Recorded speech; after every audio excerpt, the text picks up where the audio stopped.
There's individual organisms that have a seasonality to them, that have sort of directed drives to them if you watch them, and they all come together, what modern science would call ecology. It's very much similar to what you've seen in an orchestra. And so I think there's a purpose, that not just at an individual level, but at the whole as well. Welcome to Purposeful Lab, a Maggia Center podcast. I'm Katherine Hadro with Dr. Dan Keebler. In this episode, we're joined by a different Dan, who's also a biologist.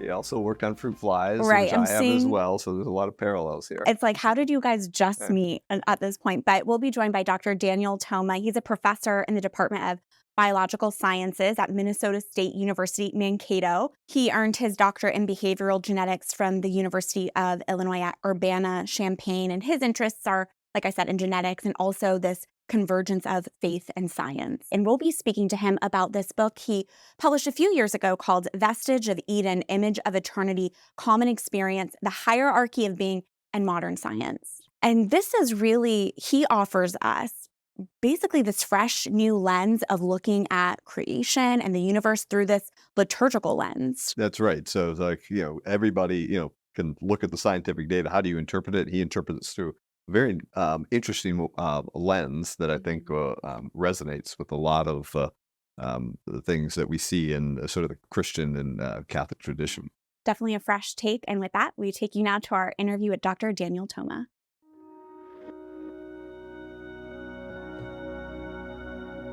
Dr. Daniel Toma, thank you so much for joining us, traveling all the way from Minnesota. You are a biologist who studies genetics. Always interesting to hear people's backstories and how they got into their interests. So what led you into this specific field? Well, I guess it goes back to when I was a kid. We lived, I'm from southern Indiana, northern Kentucky, and my dad had a place. I grew up, my latter half of my youth was in southern Indiana. The first half was in Kentucky, and my dad had a place several miles south of Louisville out in the rural area. And there was a lot of fossils in that area. So the Falls of the Ohio was one of the best Mississippian fossil beds in the world. And so a lot of the creek beds going out in the rural area. So I would wander around the woods and everything. So one, just experiencing nature there, and then the fossil beds, I was fascinated with them. The creek beds were lined with, actually, at one time I had collected, I think, 7 grocery bags full of fossils. And so I'm not quite sure what happened to them all. They got lost somehow, but I had. So that was, even though I didn't become a paleontologist, which is a biologist that studies fossils, but that's sort of probably what really got me going on at the seeing all the fossils and then just the natural surroundings and seeing everything going on. Yeah, that's great. One of the things that I find fascinating about you as a biologist, you penned this book, and we're going to talk a lot about it, Vestige of Eden, the Image of Eternity. And this book, it's got a lot of biology in it, but it looks at really at the intersection of theology, philosophy, and science, right? And I think it's rare, I think, you get biologists that are interested in theology and philosophy that actually have some sophistication at that level, which you clearly do if you're reading the book. There's a lot that think they do and just throw out the ideas that don't really stick. But I think what drove you to, really explore these bigger philosophical, theological questions? Well, there were two factors, again, going back much more to my childhood. So my mom was Roman Catholic, my dad was Southern Baptist. And so there was that tension in the family all the time as I was growing up. So by the time we were raised Catholic, but by the time I got to high school, I started questioning a lot of things and wondering about them. I went to Indiana University as an undergraduate. And at the time, for the first couple of years there, they had a great Newman Center. And their history and philosophy of the science department, I'm not quite sure what it's like now. I haven't looked into it, but at the time was one of the best in the nation. I still think it's up there pretty high. And so they had attracted a lot of people, several people from like Thomas Aquinas College, who went there as undergraduates, the Catholic Great Book School. So I got to know some of these people, and then the Newman Center there. And so I started reading a lot of stuff. And then the 4th floor of the library there had a fantastic collection of the Church Fathers at the Indiana University Library. So I spent a lot of time just reading on these and started answering questions about of my own about Catholicism and so forth.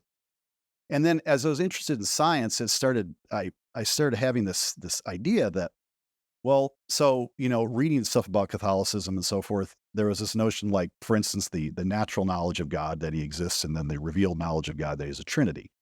And then you have other things accessible to reason, like you have the nation and the state and the cities are sort of natural societies, and you have the revealed society of the church, And so it struck me as a being trained as a scientist, nobody seems to be talking about this same idea in the context of the universe. What's the revealed teaching of the church? And by this time, I thought, okay, Catholicism is the truth. And so whatever it teaches about, whatever the revelation about is, must be the best way of understanding it. And so that sort of drove me in a long quest to answer that question. And it particularly hit me as odd that nobody was talking about it, because when you open up Genesis, God meets us initially cosmologically. In the beginning, God created the heavens and the earth. And so when I got to California, I worked for California for several years after my PhD. I ran into a monk at a monastery out there who pointed me in the direction of Dionysius the Areopagite, and he said, "Read that." And so I read that, and that's what answered my question, that there's a revealed teaching, and that led me to Maximus the Confessor and several of the church fathers, and Aquinas on that same idea as well, Thomas Aquinas. So that was sort of one thing, and then the other thing that fed into that was when I was about 25 years old, I read John of the Cross from cover to cover. And the teaching was so profound to me. I thought somehow, I thought, okay, there's a teaching on the Trinity, the Incarnation. And then this has to be up there as well, the whole notion of deification that he's talking about. And I was so struck by that. I thought somehow, if this is really true, then everything has got to be somehow involved in that. And my intuitions were correct when I started, figuring out what the revealed teaching of the church was. I mean, when I read Dionysius and Maximus and St. Thomas. And so that's how I, as a biologist, sort of came about. Speaking of your book, pretty early on in the book, you make this observation that there's this disconnect between scientism and common experience or common sense. And you argue scientism seems to call into question our common experience. Can you expand on that and how you see that happening? Well, I think it's because some of the questions that come up from the analyses that come up in science are really several orders of separation from reality, like atoms and so forth, and what a gene is and what an atom is, and these are really abstractions. Not that there's not a reality base, but there's an abstraction with them, and there's several orders removed from what our common experience of things is. But the way we know things is our initial contact with reality and the what we call first principles that we come in contact with them, and our intuitions about reality. And the certain things like cause and effect, and the whole is greater than the sum of the parts, and the principle of non-contradiction. That would go beyond that also. I'd say certain intuitions based on the observations of the natural world, of the things as well. And there's a disconnect, and I think in the graduate programs, there's a culture that's built up around this notion. This is mechanistic analysis, and it sort of separates one from, it builds sort of a bit of an ivory tower, and it separates one from the other. And so I think there's a culture built up in the graduate schools that sort of, instigates this or works this into the person as they go through the training. Yeah, I think one of the things that you don't have is this common philosophical training that you don't find anymore. And so, if you're off in your silo in grad school, and so you get into a different way of thinking than people in other disciplines. So I think there's something to that. Now, one of the things that, we do on the podcast that we sort of stress is looking at sort of the purpose in nature and in the universe. And in your book, you get into a lot of sort of levels of purpose, right? So there's Right. like, what's the purpose of the squirrel, right? What's the purpose of you or me As a human raccoon, beings? I also mentioned, and a Right. couple others. But then the bigger, what is the purpose of the universe? What is the purpose of creation, right? And we ultimately want to get there, and because you got some very interesting ideas on that. But I just, purpose is really a dirty word in biology often. People shy, well, we can't tell what the purpose of things are. We can only look at it mechanistically and say, this is what does what, and then so forth. But, so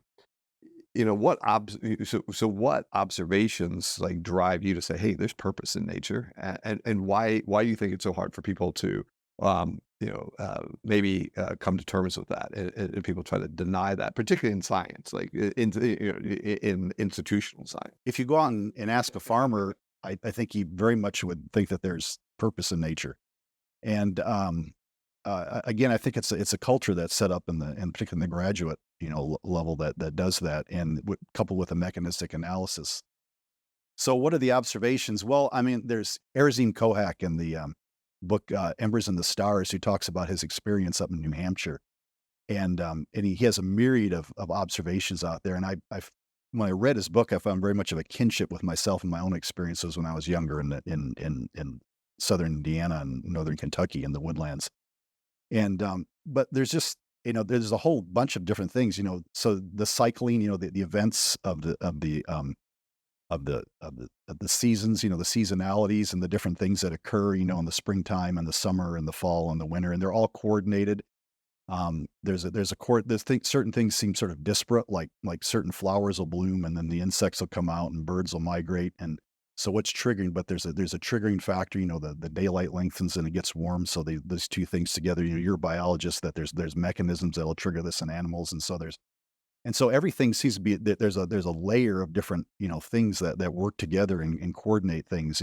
Things seem to be moving toward an end and toward a purpose if you just sort of passively watch them in the natural world. And I think that's at least for me, that's sort of. And if we think about, use the idea of an orchestra, so the orchestra, there's different musical instruments that are being used, and you have different, you have a first violinist and so forth, and then you have others down from that, and they're all coordinated with a conductor. And so the individual parts come together to make a whole, and it's the whole interacting together, and all the subordinate parts working together, and all the superior and subordinate parts that make the harmony of an orchestra.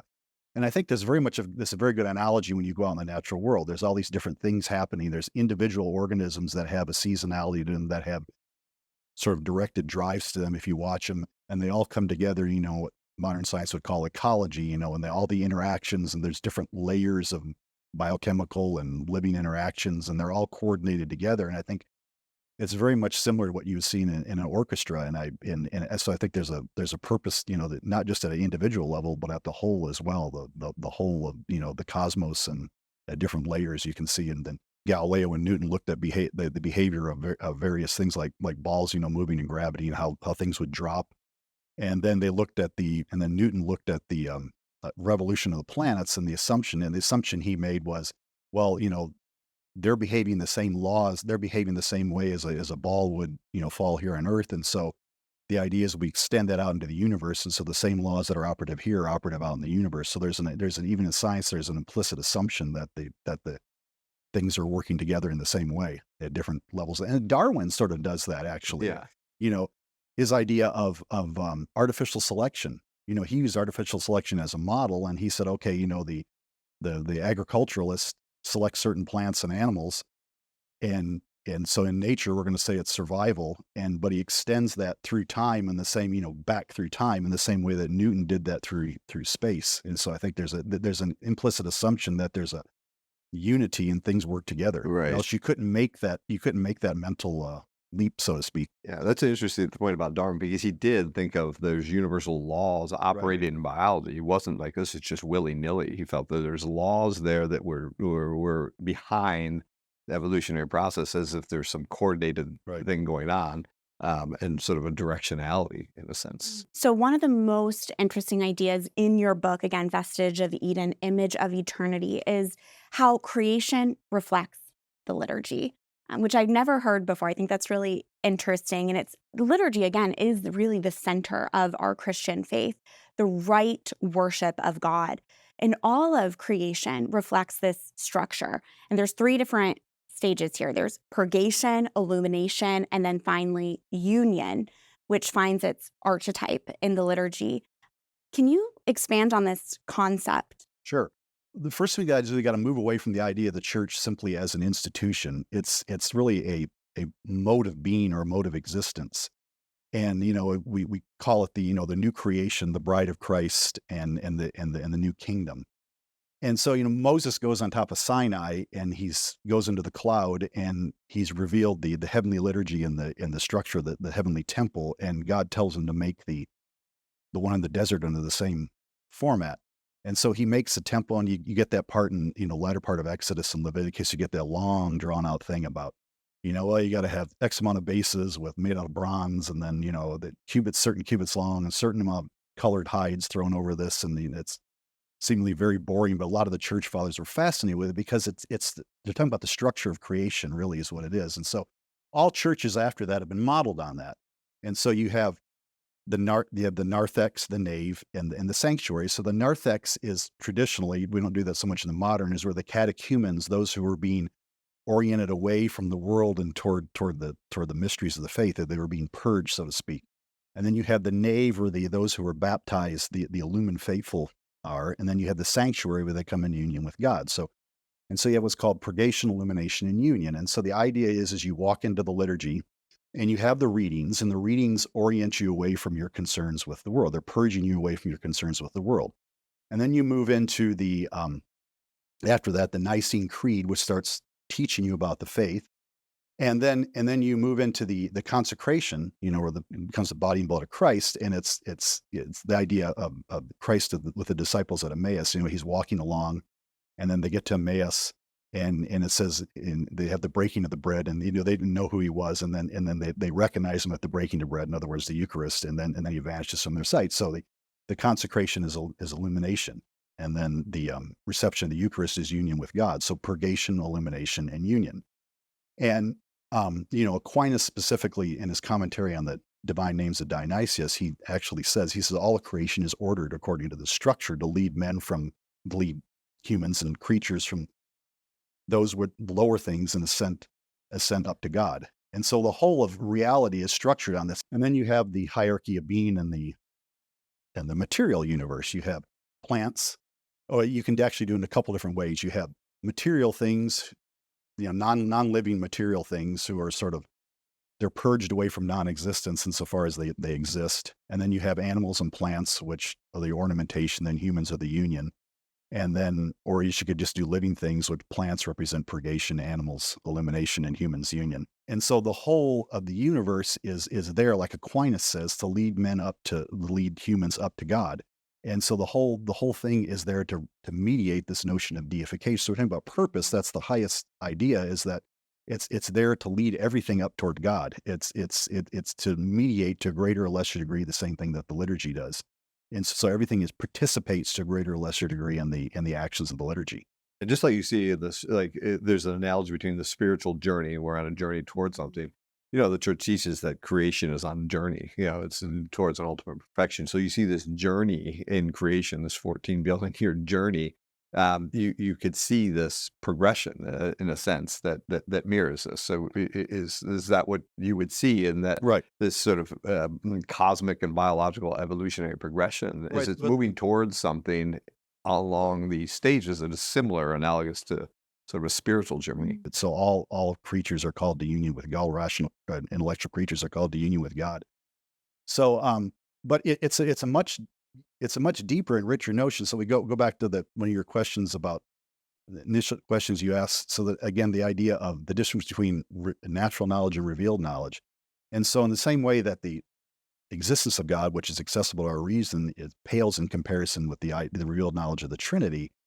The simple notion that I think we talk about a lot and too much in Catholicism, in my opinion, is a notion of simply reality as being, which is kind of a sterile idea.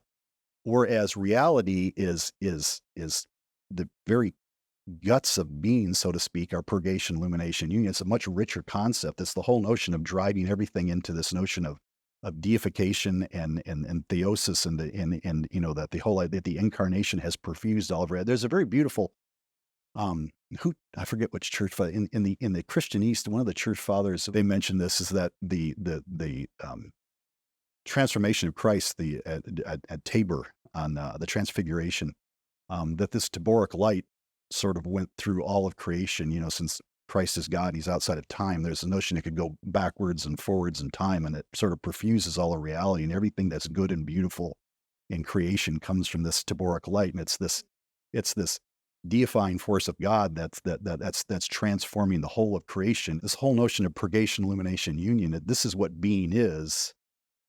And, this is what the church, the church is, again, the new creation. And this is what it is. It's not just some sterile notion of being. This is what it is. It's this whole idea of everything being drawn into this deified state with God. Yeah. So it's a much richer, Richer, deeper penetration. That is sort of what reality is. It's yeah. I think I mentioned in my book that there's I like to think of it as, and it's not me. I mean, there's other in the past other writers that the whole all the biological laws of the universe and everything are moving toward Mary. A container for for God to become incarnate. For this whole process to occur. So the whole 14 billion years of material laws and workings are moving toward one single person to be able to bring God, incarnate. Yeah, yeah. Now, does this transform? I mean, is it the way you have to see the science of the natural world? Does it do you have to change your view of scientific discovery or the nature of science, or does the science? It's almost like you have this meta analysis of a lens by which to view nature, right? But it doesn't change, how you do science or so forth. It's just a different a richer way of seeing what and viewing what the natural world really is all about. Is that? It doesn't change the scientific method one bit, because that's a valid way of analyzing it. It changed the interpretation of it, interpretation of the data in many instances. And so we'd have to get into how Aquinas looks at this in terms of what I call the essential actions at the different levels of material being, to fully answer that question. But in short, it changes I would say it changes the interpretation of data. So let me give you just a quick example. Just have you look at the evolutionary record, the idea of different body plans. You go from a asymmetric, like sponges, on the fossil record, to radial, like cnidarians and jellyfish, where everything is like a piece of pie. You cut a piece of pie and you had the same nerves and everything and the same. To a bilateral, which we are, you split us down the center and we're mere halves. Now, the standard biological interpretation is in a bilateral organism, you have all the senses are up front and the visceral, reproduction and digestion are down below. And so the standard biological interpretation is, and it's a valid point, I'm not, and that animals do this in order to survive. It makes them survive better. They got all their senses up front. They can see their predators and catch their prey better. But if we take this liturgical structure and look how Aquinas analyzes what are called the essential actions of those, the higher way of interpreting, I would say, this liturgical idea is that the whole of life is being organized to put the senses up front to prepare for a rational creature. In other words, everything's being prepared for the reception of the human soul, for a rational organism. Not that the standard biological question is wrong, but I think there's a higher way of looking at it. What was it that Thomas Aquinas, you mentioned him earlier, what was it that Thomas Aquinas taught about the hierarchy of beings? And then what does that reflect, again, about this liturgical aspect of creation? He gives what I would call a natural liturgical analog to this. He says, what is the essential action at each level? And he does this by saying, and I guess the best way of putting it in context, the technical term is the immanence of it, but let's use the word interiority.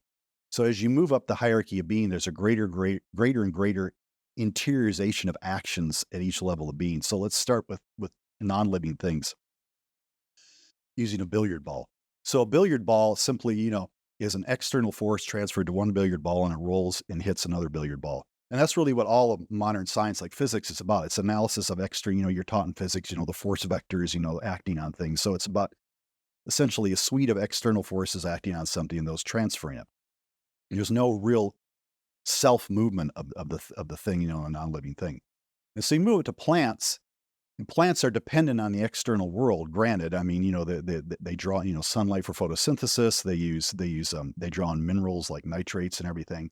But they bring all these in, and there's an interiorization, transient interiorization, and then they produce something completely different. They produce a flower and a fruit. They produce a self again, essentially an exteriorized self. But there is a transient interiorization of this. So you move to the level of animals. Animals, again, are dependent on the outside world. They sense things. And so what they're doing is they're sensing, they're hearing, they're seeing, they're smelling, and they form a interior memory. So the action terminates interiorly. So you have the sensing action terminates as an interior memory. I mean, anybody who's a dog experiences it, remembers you, and so forth. And so the action of sensing will terminate interiorly as an interior set of memories.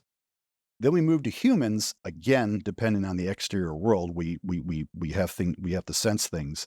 But we use sense things. We get to the idea of a whatness. We get to the idea of the essence of the thing. We go beyond what an animal does. And they were able to use that to come up with ideas that you don't directly sense, like a perfect triangle or mathematical laws, or like the distinction between the what of an apple. So I can you and I can't share the exact same apple if we're eating it. You have to take one bite, I have to take a different bite. But the idea we can share. Matter of fact, by discussing it, we both can have the same idea and actually enrich the idea even more. And so humans, it's because the idea is not strictly material; it's something beyond that. And so humans come to the conclusion of things by using exterior objects. They come to the idea of things that you can't necessarily count in reality, and they also come to the notion of a sense. A sense of self. So they form by their experience of everything, they start forming this idea of themselves, and you start thinking about yourself, and you have sort of an image of yourself, which is sort of reproduction. It's an interior reproduction of you. And so there's much more of a dynamic notion in humans than there is with animals. So it becomes yet more and more interior. We conclude to things, and we reason to things that don't have any that we can't sense outside of us. That they don't exist, but we can't sense outside of us. And then let's go just beyond, just to flesh this out, to the angelic world. So they're not dependent at all for their knowledge outside. Everything is the ideas are given by God at the moment of creation, and they conclude to everything interiorly. And then finally, we say we have God at the pinnacle of this, who just simply knows himself. It knows everything as a result of that. So it's purely, God's not dependent on anything outside of him. He simply knows himself, and then things exist because he wills them into existence.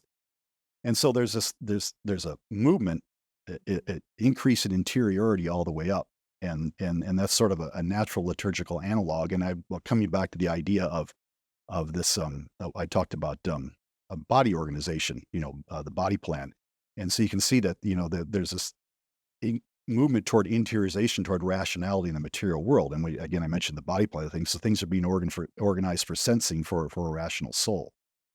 And we can use other data as well, just like the so we talk about we see a progression of more primitive to more advanced in the fossil record, yet and we use that as a basis for modern biological theories, such as evolution and so forth. But the hierarchy of being that the medievals and the ancient use, this liturgical structure, I would say, predicts that exactly as well. I mean, that's the idea that you're going from the more simple to the more complex. So it would predict that just as well. And so the data, it's the same data that you see in science, the exact same data. So it doesn't change the science. It doesn't change the acquisition of scientific data. It's just a different way of interpreting it, that's more in consonant. And it makes everything, it makes the whole of the faith more sense, because Christ is not, in the incarnation, is not dropped down into this interacting universe of atoms and particles that have no relationship to him. He's dropped down into a universe that he's literally created to draw, to himself. Yeah. I think, I just like to get your take on how because I think a lot of what you said resonates for someone with a sort of a Catholic or Christian understanding of reality. But, so many kids, so many young people are, they're taught through modern science that there's no purpose, there's no meaning, you see it in evolutionary textbooks. There's no directionality. There's no purpose, right?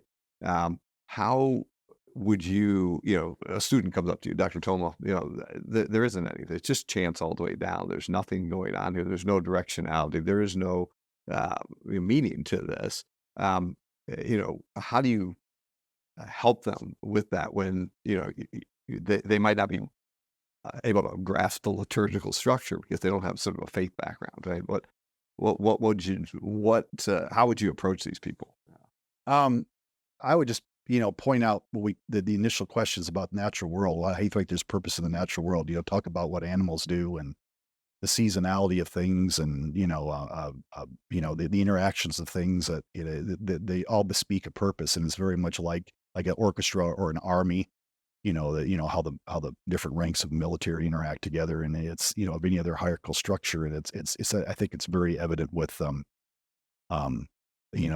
natural. So I would argue it from that standpoint. Kohak in his book The Embers and the Stars, actually he talks about He says the problem is, he says he uses the idea of time. He says the problem we have in educating people and so forth is we lean very much toward a mechanistic analysis. We make artificial constructs for the use of science, and then we basically tell people this is the way it is. For instance, so in time, he says the natural experience of time is seasonality. It's not hours and minutes. That's a construct that we use for our convenience, and that's a construct we use in scientific experiments to control things, to analyze things. But it's a purely artificial construct. The natural experience of time is the seasonality, kind of the summer, the winter, the spring, the days, because the sun comes up and goes down and so forth. And the lunar cycle, the moon. And so there, when you look at those in context of what they're doing with the rest of the world, I think there's a purposeness that comes about. Whereas the idea of seconds and minutes and so forth, that it mechanizes it. But that's the way we tend to think. You ask anybody at time, they'll say, what hour is it? Yeah. And so we've mechanized it. And I think just leading students, and a lot of students have grown up in cities and they've never seen anything about the natural. They have no idea. They really have no experience of it whatsoever. And so they're living in a series of artificial constructs that they've been taught through about these things. Yeah, no, it's interesting. The distance from nature distances you from the reality. You have this veil between you and reality. Yeah, I was reading. I forgot where I was reading. Some nun was in a Catholic school was talking about she got her students. It took her all year, but she got her students fascinated by watching an ant mound if they would kick it, how the ants would run around. And she said she considered that a major victory, actually, to be able to get them interested in something out, Yeah, no, I know a college professor that does an exercise where he has students go out and draw the phases of the moon over time, over a month. And they have no idea. Do I go out at the same time every day? Well, we'll see if that works. Wow. We'll see if that works. They don't even know sort of how, the cycle of the moon around them and when it rises and so forth. We have this disconnect that I think, like you said, leads us to, okay, what do we read in our textbook and how do we mechanize things? Because that's easier and sanitary, and I don't have to go out and see what's actually going on in nature. And yet we're made to go outside of ourselves and to observe what is around us. And again, applying this liturgical lens to the universe, it seems what we're talking about, this hierarchy, really puts human intelligence at the apex. And you talked about the incarnation, and it seems like we're the bridge between the two. A lot of the church writers would say that we're the bridge between the two. And so the fact that we are these essential bridges, if you will, what's your reaction to people who think, oh no, humans, their creation is just by chance on this planet that's insignificant? Do you have any kind of Well, it reaction is or sort of response? insignificant. The planet itself in the context, because they're just looking at the universe from a materialistic standpoint. It is insignificant from a materialistic standpoint. We're a moderate-sized galaxy in an area, and we're actually in one of the arms of the galaxy that's not that dense with other stars. Fortunately, we wouldn't be here. Because if you get too dense, because the other stars provide too much radiation for life, and we're one planet and we're discovering planets all over. So in a materialistic sense, yes, we're insignificant, but that's not the only way we view things. We never view things strictly on the basis of materiality. I mean, you don't do that in your ordinary day, but we tend to want to do that in scientific arguments and cosmological, at least the modern way of doing that. Yeah. But not from the standpoint of what we are, and not in the standpoint of the incarnation, and no matter how insignificant you try to reduce the planet Earth and everything, you can make it insignificant as you want. It still doesn't abrogate the significance of the incarnation, and that we're the central focal point of reality because of that. Well, this is great. This has been a great discussion.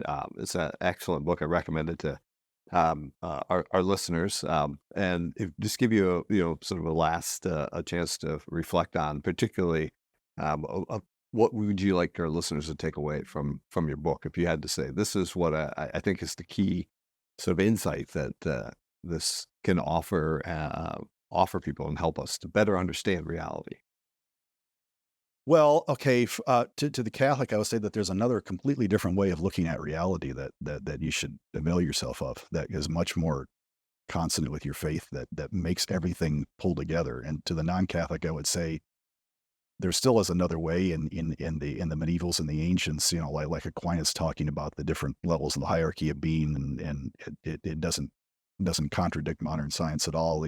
So modern science, again, going back to that notion of the hierarchy of being. It looks at things from the essential action, whereas modern science looks at it from the standpoint of structure and function. And so there's another way of looking at it. So I guess the bigger point is whether you're Catholic or Christian or non-believer, there's a different way of looking at reality than just what we're being taught. I think we're in the modern world, we're taught in a very confined way that this is the only way of doing it and the only way of looking at it, and it's not. And other ancient ways are just as valid, and they have a lot to contribute. Yeah.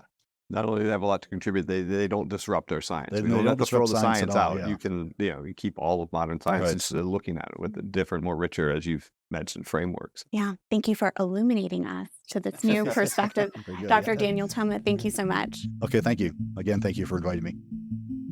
It's great to have Dan join us traveling all the way from Minnesota. Something that stood out to me is this theme that we've hit on now a few different episodes about how we as man are designed and created to be outside of ourselves. We've talked about that's what ultimately leads to happiness, when we're serving others, when we have this empathy. And he hit on that as well. Yeah, he did. And I think he talked about how, the process of, say, the evolutionary process of getting the centralized nervous system. And even if you think of upright posture to free up my hands so I can interact with people in a way, there's something about that man is meant to be drawn out of himself.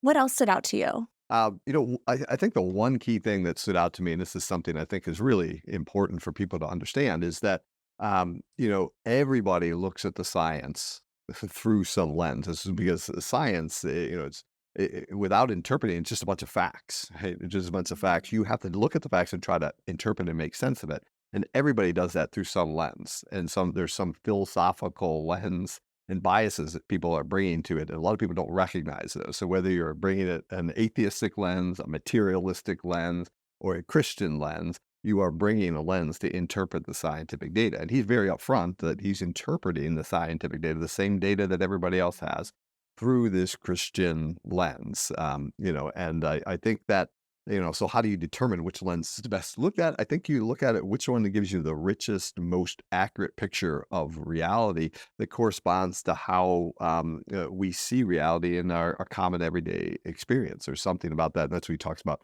the purpose and seeing that in nature, because that's what you see as you interact with nature. Things are ordered towards an end and a purpose, and the cyclical nature of things. The seasons and so forth, and the ecologies and so forth. And I think that resonates more, that interpret resonates more with this sort of Catholic liturgical understanding of creation meant for an end. No, that's really important, because you'll hear people say, no, I'm just looking at just the facts, just the science. But whether you realize it or not, there's some philosophical lens that is filling that perspective. So that's right, making those connections there. Right. Somehow. All right. Well, great interview. Really fresh, interesting perspective to hear that. But with that, we go now to office hours. We've got some fresh questions for you, Dan. So I'm going to throw them at you now. Saw this article, the journal Science published further evidence that points to footprints in New Mexico being the oldest sign of humans in the Americas. So this is a pretty recent discovery. The backstory is 2 years ago, there was this team of scientists, and they published findings, and it really rocked the world of archaeology from what I understand and from what I've read, because there were human footprints found in New Mexico's White Sands National Park between 23,000 and 21,000 years old. And that puts them during the height of the Ice Age, and at least 5,000 years before most archaeologists thought people had even arrived in the Americas. How significant is this, Dan, and does this change our understanding of human evolution? Yeah, no, I don't think it changes it that much, but I think it's a very significant finding, and it's interesting because modern humans are known to have left Africa about 50,000. The last wave of modern humans that left Africa about 50,000 years ago. That's the wave that went and basically colonized the globe. Mhm. And it just shows how quickly humans migrated. That wave, people originally thought it got to the Americas about 15,000 years ago. Now it's 20, maybe 25,000 years ago. But that wave got to Australia 45,000 years ago. So it just shows the drive that humans have for exploration, I think, and maybe we should be called, Homo wanderlustus. We have this wanderlust where as soon as they leave Africa, we go and migrate as far as we can. So I think that's fascinating. It speaks to, I think, what makes humans unique, that we want to go and explore and drive. And we, unlike many any other organisms, can live in so many different habitats because we have the ability to shape our environment and to survive in all kinds of different places. And it's really speaks to the uniqueness of the human person. Especially if this was at the height of the Ice Age. Yeah. Like I cannot even. Yeah, to get across the Bering Strait and down into the New World wouldn't have been an easy trip, but that's why people go climb Mount Everest. I guess better them than me. This next question is inspired from a conversation I seem to have with my husband every Sunday. So he's a huge football fan. And it seems every time we're watching a game together, there are really serious injuries. And you hear these professional football players, I think, talk pretty casually at times about repeated concussions. There's this phrase, got my bell rung. Yeah, right. Curious from your reaction to this, as someone who's a biologist, someone who's, an athlete in your own right, would you let your sons play professional football? How damaging is it? We talk about it. It's pretty common to hear this of just repeated concussions, but how damaging is that? Yeah, no, I think all the data, and I do a survey course that I teach at Franciscan, and we talk about this because students are always interested in about concussions, and not only in football and other sports, but particularly in sports. In football, the number of concussions, particularly at a young age, and this youth football, this is I think a problem that people have really put a lot of research into address, and every study you find shows that. In general, that people are probably having more concussions than they actually recognize, and that there is changes in the brain. Now, exactly what they do and how long-term studies, but even looking at professional football players, you see changes in their brain, down the road. So there's a lot of evidence that points to, there's some serious problems. And I think football, as a sport, is looking at different ways to try to minimize this, because I think it is certainly a serious issue. I think I've heard some people say playing a professional football game is the equivalent of getting in a serious car accident every single week. So No, yeah. So it's not. I'm glad my kids they don't they steered away. They didn't play football. I think they were just small when they were little, so they just went into different sports. So. Well, it ended up maybe helping them in the long run. Well, okay. Thanks for answering those questions. And I want to let our listeners and viewers know that you can submit your questions as well by emailing info@madriscenter.com. You can also call our hotline, calling us at 949-257-2436, 949-257-2436. We have that number for you on the screen as well. You can leave us a voicemail, and maybe your question will be read here, and Dr. Dan Keebler will answer that. But that does it for this episode of Purposeful Lab, a Madras Center podcast. Make sure to subscribe and go to madriscenter.com for the latest. Thanks.